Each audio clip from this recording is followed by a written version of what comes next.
اعوذ باللہ من الشیطان الرجیم بسم اللہ الرحمن الرحیم۔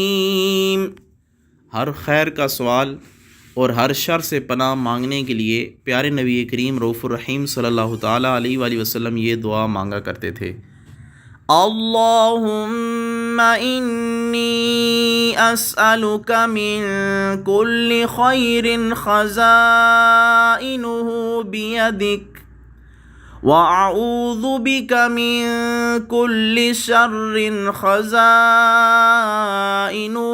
بیدک۔ اے میرے پیارے اللہ، جتنا خیر تیرے خزانے میں ہے وہ تو مجھے عطا فرما، اور جتنی برائی تیرے خزانے میں ہے ان سے تو میری حفاظت فرما، آمین برحمتک یا ارحم الراحمین۔ مزید مسنون دعائیں سننے کے لیے ہمارا چینل سبسکرائب فرمائیں۔ جزاک اللہ خیرہ۔